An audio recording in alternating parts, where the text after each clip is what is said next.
बोलिए सतगुरुदेव की जय। संत समाज की जय। भक्त समाज की जय। साहेब बंदगी, साहेब बंदगी, साहेब बंदगी। आज का जो शब्द है वो मेरे ग्रंथ का पारक प्रवाह का 8वां शब्द है। इसको भी मैंने 8 नंबर पर ही गाकर डाल रखा है। आप वहाँ से अपनी भाषा में अच्छी तरह अपनी आवाज़ में गा सकते हैं।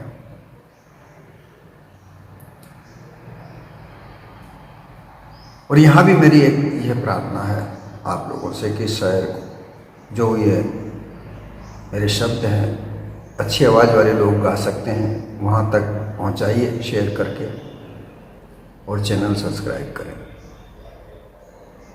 आपका सब्सक्रिप्शन मेरे चैनल को चलने में संबल देगा, मदद देगा। चलिए शब्द की ओर चलते हैं हम। बिन पारक ना मिटे आवागमन का ये है सिलसिला, जब तक जांचक परख नहीं तब तक जियरा ओढ़ तके। दृश्यों में बंधे चेतन उलझे बंधन अपने नहीं त्यागता है। माया को अपना मानकर मोह से बंधन मानता, सामर्थ्य चेतन अल्पज्ञ रहे, भव पार बहने का है सिलसिला। जड़ जग का संबंध रहे चेतन संग स्वाभाविकता है। अहता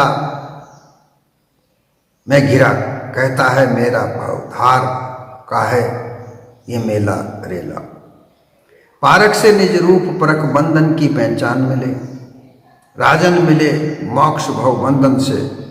मोक्ष पारक पर का होश चले। ये शब्द कहता है कि बिना पारक के आवागमन का सिलसिला नहीं मिट सकता।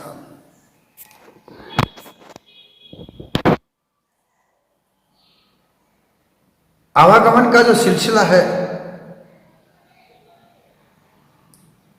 ये बिना परख के है, जांच के है। पारख जासे सकलूं परखिया सो पारख निज रूप। पारख से अलग ये चेतन स्वरूप जीव अपने निज स्वरूप से, अपने निज पद से अलग हो जाता है बिना पारख के।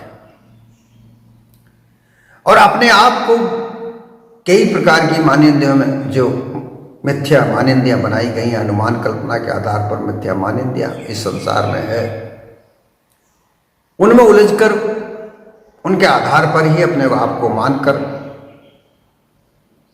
अरे अपने निज स्वरूप से अलग हट जाता है। और जैसे ही अपने आप से वहां से हटता है तो फिर वहां पर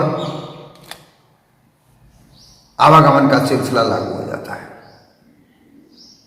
आवागमन में से निकलता ही नहीं है।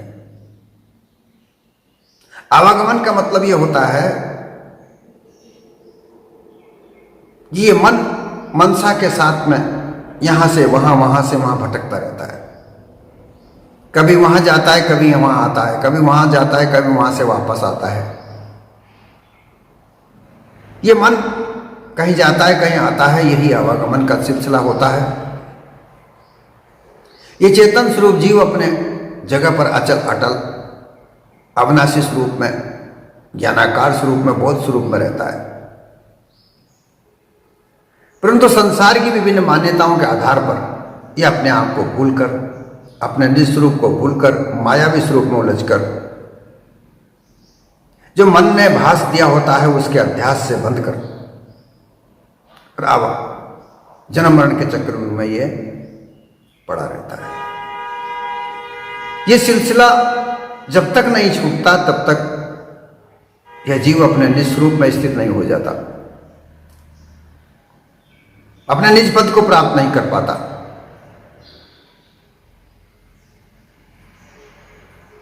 तत्वमसी के जो 3 पद हैं वो सब अनुमान कल्पना से बने हुए हैं। इनमें कहीं भी सत्य यथार्थता नहीं है।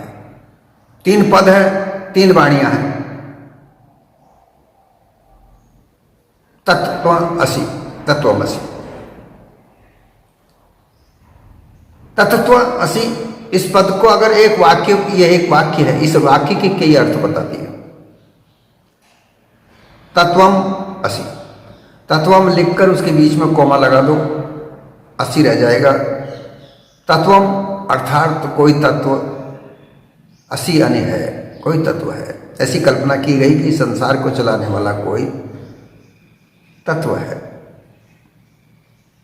अर्थात वह ईश्वर है, वह परमात्मा है,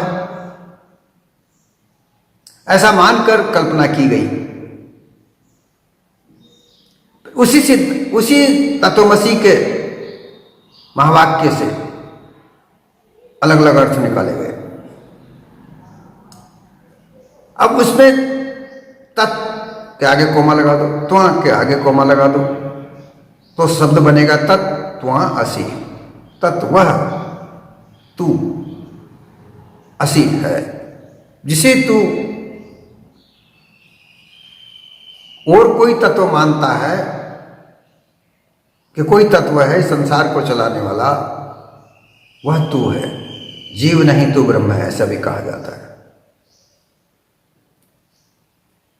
फिर आगे चलकर इन तीनों पदों के अलग अलग अर्थ पर, इनको 3 पद मान लिया गया और फिर इनका अलग अलग व्याख्या की गई। तत्पद सोही ईश है, त्वपद जीव बखान, असिपद सोही ब्रह्म है, ताको कहत विज्ञान। ब्रह्म में विज्ञान भी है और ज्ञान भी है। ब्रह्म की 2 श्रेणियां हो जाती हैं, विज्ञान और ज्ञान। अब ज्ञान किसका प्राप्त करना है? ब्रह्म का ज्ञान प्राप्त करना है। ज्ञान किसका प्राप्त करना है? ब्रह्म। कोई ब्रह्म है, वह संसार को चलाता है, उसी से जगत उपजा है, वह सत्य है और दूसरा सब कुछ मिथ्या है। ऐसा कहकर यह मानिंदी बनाया तत्वमसी के आधार पर 3 तत्व जो बताए, 3 पद जो बताए, तत्व असी, तत् ईश्वर, तो जीव और असी ब्रह्म, ये 3 पदों को प्राप्त करने के लिए ज्ञान की आवश्यकता है। असी पद को प्राप्त करने के लिए ज्ञान की आवश्यकता है। ईश्वर को पद को प्राप्त करने के लिए प्रेमा भक्ति की आवश्यकता है, और तुझे अपने आप को जानने के लिए नौदा भक्ति की करने की आवश्यकता है, क्योंकि तू अल्पज्ञ है, जीव पद अल्पज्ञ है, ईश्वर पद सर्वज्ञ है, और ब्रह्म पद वो चैतन्य है। ऐसा कह करके अनुमान कल्पना से विभिन्न प्रकार की वाणियों की रचना करके, लेकिन इनमें कहीं भी मोक्ष नहीं है।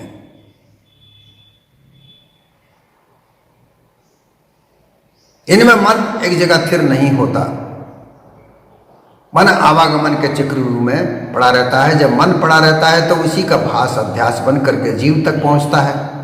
जीव भी अपने आप को आवागमन का सिलसिले में मान लेता है। तो इसलिए ये जो विभिन्न प्रकार के काल संधि झाई की 3 पद की 3 वाणियां, काल जीव की वाणी है, संधि ईश्वर के लिए वाणी है कि ईश्वर को मान लो, कोई है या नहीं लेकिन मान लो, और झाई जो है वो ब्रह्मवादी, ब्रह्म के लिए उपयोग किया गया। 3 पद 3 वाणियों, इनमें आवागमन का सिलसिला मिटता नहीं है, ऐसा यहां कहा जा रहा है। जब तक जांचक परख नहीं तब तक जियरा और तके। जब तक पारक पद की प्राप्ति नहीं होती, निज रूप की प्राप्ति नहीं होती, जीव अल्पज्ञ ही रहता है।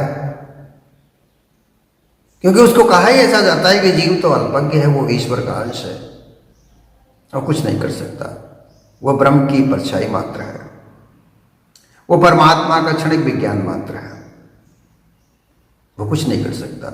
उसको तो पालने पोषने वाला जो भी कुछ करता है सब ईश्वर करता है, परमात्मा करता है, ब्रह्म करता है।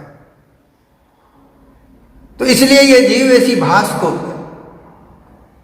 ऐसी वाणियों को सुनकर उसका भास प्राप्त करके अध्यास में अपने आप को ऐसा ही मान लेता है। तो कोई करता होगा, कोई ईश्वर होगा, कोई परमात्मा होगा, और उसको ढूंढने के लिए, उसको प्राप्त करने के लिए कर्म कांड, उपासना कांड, योग कांड, ज्ञान कांड, इनमें उलझा हुआ रहता है।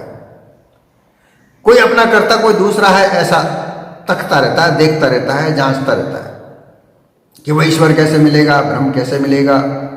इन्हीं में इसका जीवन पूरा चला जाता है। ये आवागमन का सिलसिला। दृश्य में बंधे चेतन उलझे, विभिन्न प्रकार के दृश्यों को देख देख कर, संसार भर के दृश्यों में देखकर, क्योंकि ऐसा कहा जाता है कि ईश्वर कण कण में है, तो कण कण के विभिन्न प्रकार के दृश्यों में अपने आप ईश्वर को मान करके वो उसमें उलझा रहता है। लेकिन जो उसके साथ बंधन तक बंधे हुए हैं, वाणी के जाल के बंधन है, मोह का बंधन है, माया का बंधन है, विषय का भोग का बंधन है, परिवार का बंधन है, धन का बंधन है, इन बंधन से वो छूट ही नहीं पाता है, वो उनमें ही बंधा रहता है। देखिए, सत्य यथार्थ ज्ञान तो यह है कि अपने आप को जाने, और अपने आप को जानकर अपने साथ में कौन कौन सी गलतियां हो रही हैं, कौन कौन से बंधन बंधे हुए, उनको समझे, उनको त्याग दे। लेकिन यहां यह नहीं सिखाया जाता, उसको तो यह सिखाया जाता है कि ईश्वर करने वाला है, जो कुछ करता है सब ईश्वर करता है। ईश्वर माया का पति है, इसलिए माया तुम्हें उलझाती है, बांधती है। तुम ईश्वर को प्राप्त उपासना करो, उससे प्रार्थना करो, उसकी कृपा से उसकी पत्नी तुम्हें छोड़ेगी जब तुम्हारा बंधन छूटेगा। और ये बंधन तो सारे मृत्यु पर्यंत रहते हैं, ये छूटते ही नहीं है, इसलिए मोक्ष सीधे जी नहीं मिलती है। ऐसा करके लोगों को गुमराह किया जाता है। ऐसे गुमराह में यथार्थ रास्ता कहां मिलेगा? इसलिए यहां यह कहा जाता है कि जब तक तुम अपने आप को नहीं परखो, पारखी नहीं बनो, जांचक नहीं बनो, जांचक हर चीज को जांचे, और जांच करने की जो क्षमता वो क्या है? पारख है, परख है। बिना परखे, बिना जांचे तुम सत्य असत्य को नहीं परख सकते। वो परख क्या है? वह विवेक है, वैराग है, गुरु भक्ति है। गुरु भक्ति से वो तुम्हें परख मिलेगी। गुरु की शरण में जाओ, गुरु से विनती प्रार्थना करके अपने शंकाएं हैं उनको उनके सामने रखो और उनसे उनका भेद जानो। जब तुम भेद पा जाओगे तो तुम्हें धीरे धीरे टकसार शब्द प्राप्त होंगे, यथार्थ शब्द प्राप्त होंगे, और उस यथार्थ शब्द के आधार पर वाणी जाल को परखो, जांचो। खानी जाल में से तुम निकलकर मानव तन को पाए हो। अब तुम्हारे समक्ष वाणी जाल है, जो विभिन्न प्रकार की तत्वमसी 3 पद की वाणियां जो तुम्हारे सामने काल संधि झाई की हैं, उनको परखने का एक ही तरीका है, सद्गुरु की संगत करे, उनका शिष्यत्व ग्रहण करे, उनकी सेवा में रहे। सेवा क्या? सद्गुरु के पास रहे, जितना समय कुछ निकाल सको सद्गुरु के सत्संग में रहे। यह आवश्यक नहीं कि सद्गुरु के साथ बैठकर ही सत्संग की जाए। जो सद्गुरु वचन सुनाते हैं, जो शब्द सुनाते हैं, उनका हमेशा याद रखे, मन में उनका निध्यासन करे, स्मरण करता रहे, और उसी के आधार पर अपना जीवन बनाए। ये गुरु की भक्ति है। उनके साथ लगे रहो तो सार शब्द प्राप्त होगा, असार शब्द साथ हमारे हृदय में से निकल जाएगा। अवगुण हमारे साथ जो भरे पड़े हृदय में वो निकल जाएंगे, मानव सद्गुण हमारे साथ में हो जाएंगे, जागृत हो जाएंगे। हमारे घट में ही सब कुछ है, अवगुण भी है और सद्गुण भी है। परंतु सद्गुण दबे पड़े हैं और अवगुण जागृत हैं, इसलिए अवगुणों के आधार पर जीवन है। जब सद्गुरु की संगत करेंगे, सत्संग करेंगे, उनके वचनों का स्मरण करेंगे, उनको हृदय में धारण करेंगे, तो मानव सद्गुण हमारे जागृत होंगे और अवगुण जो है वो सुषुप्त हो जाएंगे, वो दब जाएंगे। तो फिर ऐसे आधार पर हम परख कर पाएंगे, जांच कर पाएंगे और अपने निज स्वरूप को प्राप्त करके उसमें स्थित हो रहेंगे। माया को अपना मानकर मोह से बंधन मानता, सामर्थ्य चेतन अल्पज्ञ रहे, भवधार बहने का है यह सिलसिला। ये जो माया का स्वरूप है, ये शरीर भी माया है, इसको अपना मानता है। माया का स्वरूप में जहां भी देखो, जो भी दिख रहा है, और कई जगह भी कहा जाता है कि गो गोचर जहां लो जाई सो सब माया जानो भाई। जहां भी हमारी निगाह जाती है, जितने भी प्रकार के कानों में शब्द सुने जाते हैं, वो सब मायाकार है और इनमें मोह से बंधा हुआ है। ये मोह बंधन स्त्री के साथ, पुत्र के साथ, धन के साथ, परिवार के साथ, इष्ट मित्र के साथ, कई प्रकार के वो जो बंधन है, ये जो मोह से बंधे हुए हैं। ये मोह के बगैर ही संसार चल भी नहीं सकता।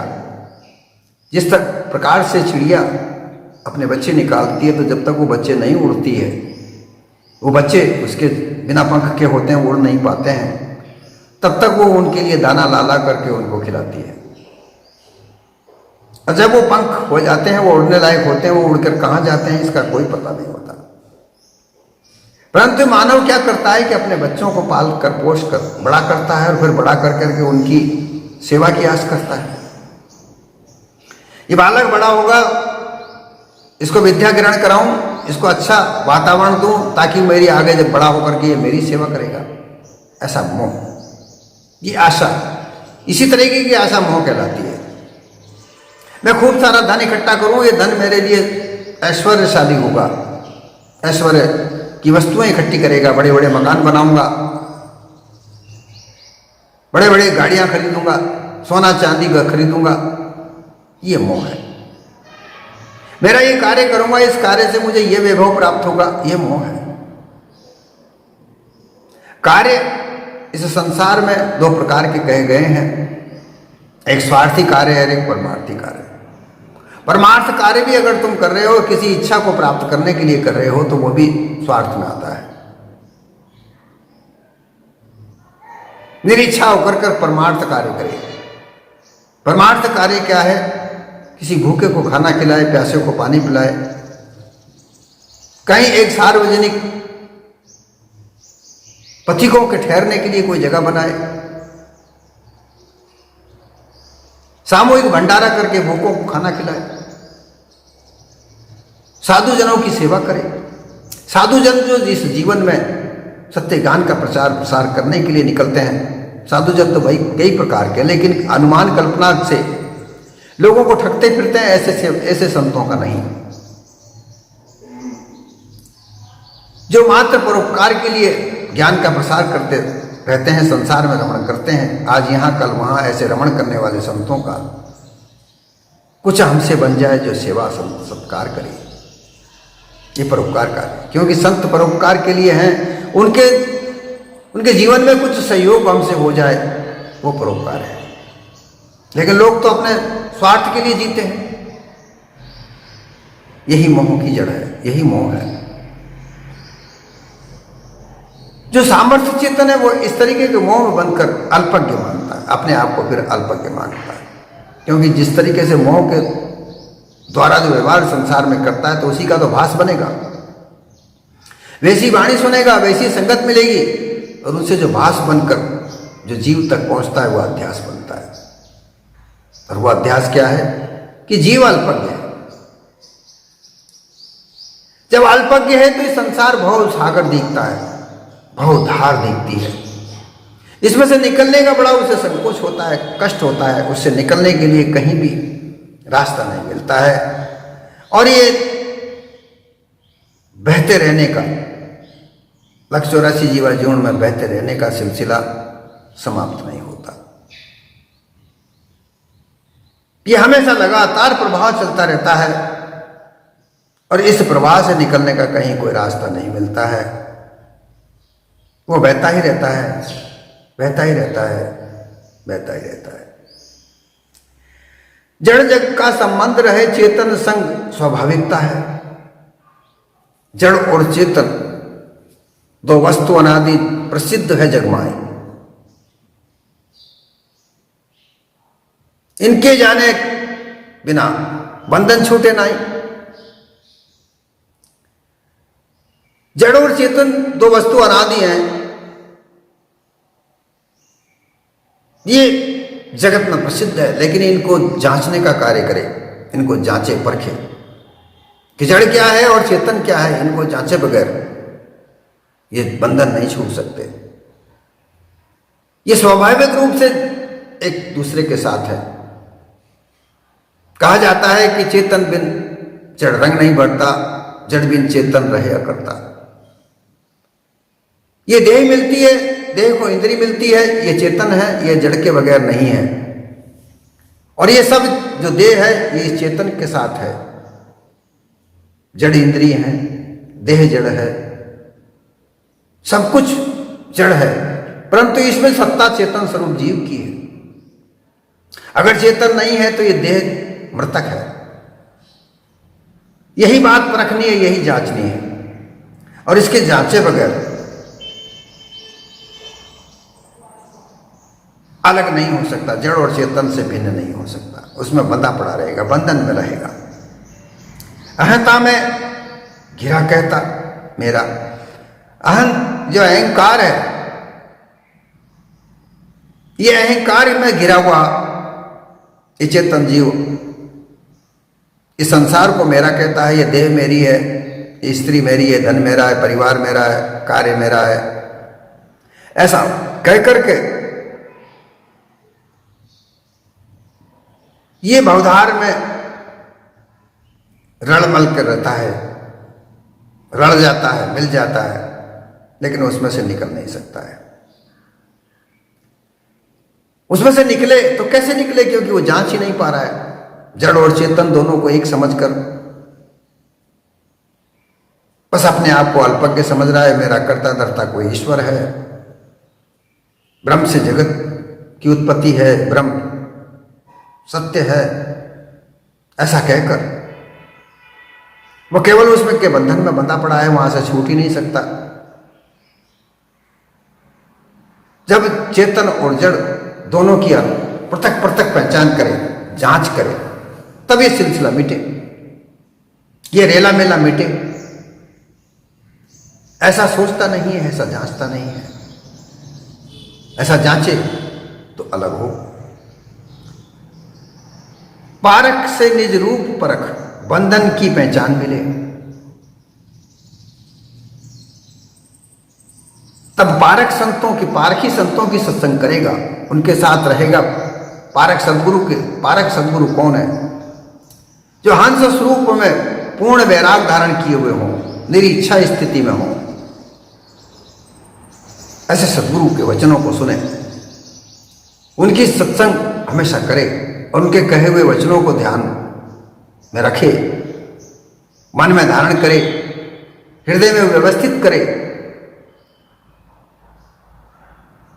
तो पहचान मिलेगी तेरे निज स्वरूप की, निज पद की।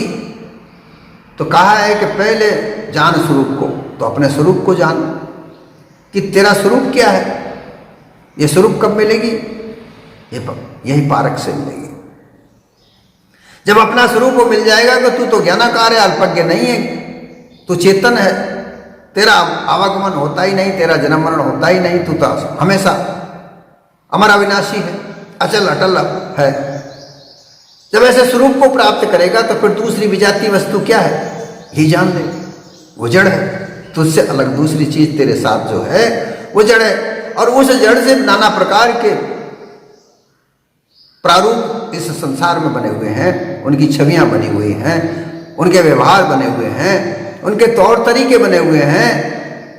कई कई मानेंदियां बनी हुई हैं, उनको वो पहचान ले, जान ले। और जब ऐसी पारख तुझे मिल जाएगी, क्योंकि दोनों वस्तुओं को पहचानना जरूरी है। पहले तो अपने स्वरूप को जान ले कि तू क्या है। तो तू अजर अमर अविनाशी ज्ञानाकार बोध स्वरूप है, निरीच्छा स्थिति में रहता है। जैसे ही इच्छा जागृत करता है तो जन्म मरण का कारण बनता है।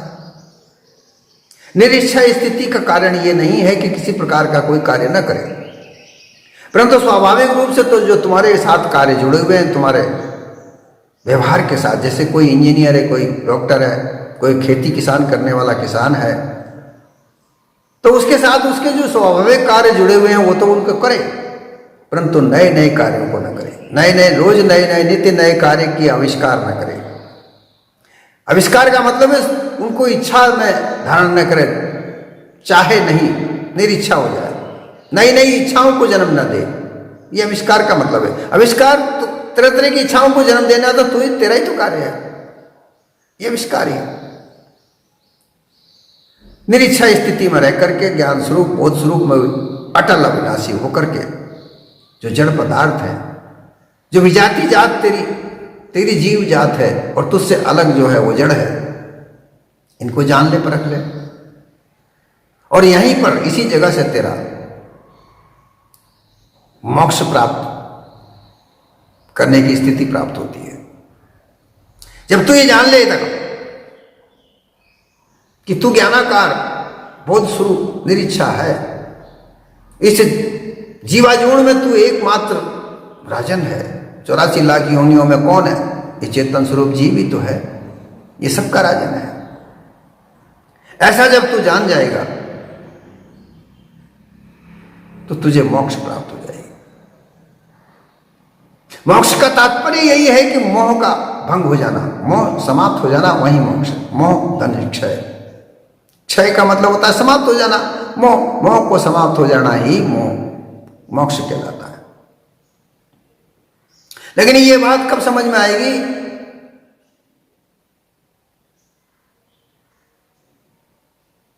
कि जब पारक परक का फैसला तुझे समझ में आए। पारक परक का है यह फैसला। पारक परक की जो वाणी है, सत्य यथार्थ वाणी है, वह निर्णायक वाणी है, गुरुमुख वाणी है। यहां पर 4 प्रकार से वाणियां बनती हैं। अनबन वाणी 4 प्रकारा, काल संधि जाई, चौथा है सत्सारा। जो काल की वाणी है वो भय दिखाती है, कर्मकांड में उलझाती है, नौदा भक्ति में लगाती है। लेकिन मुक्ति वहां पर रात मरने के बाद बताई जाती है। कि कहता है कि भाई तुम्हारी मुक्ति मरने के बाद ही प्राप्त होगी। जब तक जीवित हो दान पुण्य करो, तीर्थ व्रत में स्नान करो, होम यज्ञ करो। मरने के बाद में यह फल तुम्हें स्वर्ग लोक दिलाएगा, साकेत लोक दिलाएगा, वैकुंठ लोक दिलाएगा, शिवलोक दिलाएगा। ये काल की वाणी है। फिर उपासना कांड, ये संधि है कि कोई ईश्वर है, वो तुम्हारा करता है, तुम कुछ नहीं कर सकते। इस संसार को चलाने वाला, मिटाने वाला, बनाने वाला ईश्वर है। रजोगुण ब्रह्मा, सतोगुण विष्णु, तमोगुण शिव, ऐसा ठहरा करके एक है जो संसार की सृष्टि करता है, दूसरा उसको पालन करता है, तीसरा उसको समाप्त करता है। वो करते हैं, तुमसे कुछ नहीं होता, ऐसी मान्यता बना करके संसार में चला रखी। उसके आधार पर जो मतपंथ हैं, तो कोई है ऐसा मान लो, ये संधि है। इस संधि के आधार पर कोई तुम्हारा करता है, संसार का करता है, तुम कुछ नहीं कर सकते, ऐसा मान लेना, ये संधि है। और फिर झाई एक ब्रह्म है, ब्रह्म के अलावा संसार कुछ नहीं है। ब्रह्म से ही संसार रचता है और संसार में ब्रह्म है, ब्रह्म जगत की एकता है। ऐसा कहकर फिर सर्वोच्च ज्ञान की प्राप्ति करने के लिए कहा जाता है। जब ज्ञान प्राप्त हो जाता है तो फिर वापस ज्ञान और विज्ञान, इनमें ऊपर चढ़ने के बाद, इतना ऊंचाई पर चढ़ने के बाद में भी जड़त्व को प्राप्त करता है। जो अज्ञान में जड़ता थी वही जड़ता ज्ञान विज्ञानी होने के बाद में भी प्राप्त होती है, तो फिर वही बात हुई, इतना